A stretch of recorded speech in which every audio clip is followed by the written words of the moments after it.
Dulu, Indonesia adalah negara pengekspor minyak dan member dari OPEC, negara-negara pengekspor minyak. Namun, ketika produksi menurun terus dan kebutuhan meningkat, maka di tahun 2005 Indonesia keluar dari OPEC karena Indonesia mulai mengimpor minyak. Kebutuhan saat ini adalah 1,5 juta barel per hari dengan produksi sendiri 800.000 barel per hari. Ini membuat Indonesia sampai akhir zaman akan menjadi negara pengimpor minyak. Dari BBM tersebut, berapa sih yang untuk konsumtif dan berapa sih yang untuk produktif? Ternyata yang konsumtif 60% lebih itu untuk kendaraan roda 2. Lalu untuk yang produktif kemana aja? Salah satunya yaitu untuk power plant atau pembangkit listrik tenaga gasolin atau solar atau juga LNG. Bagaimana kita ke depan mengurangi impor tersebut sementara BBM kebutuhannya meningkat? Pengalaman pribadi saya mungkin bisa jadi solusi. Saya memiliki perusahaan teknologi bernama Luxcell Teknologi. Perusahaan kami tersebut berhasil menghilangkan flare gas di Singapura.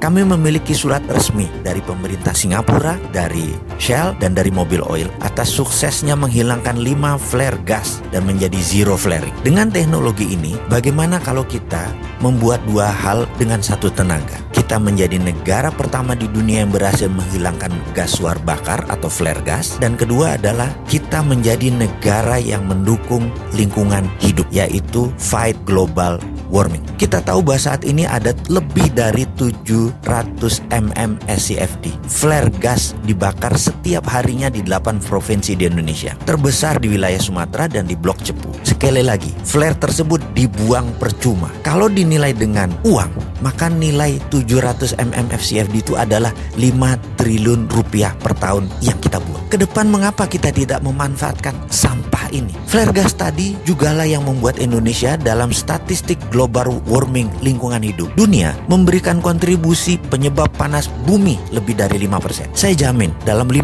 tahun kalau diberi izin sebagai agregator flare gas tersebut, Indonesia akan menjadi negara pertama di dunia sebagai zero flaring country. Hasil dari flare gas tersebut berupa LNG. Di beberapa daerah terpencil sekalipun, izinkan kami jadi pasukan oranye yang akan membersihkan sampah flare gas itu semua. LNG-nya bisa masuk PLN.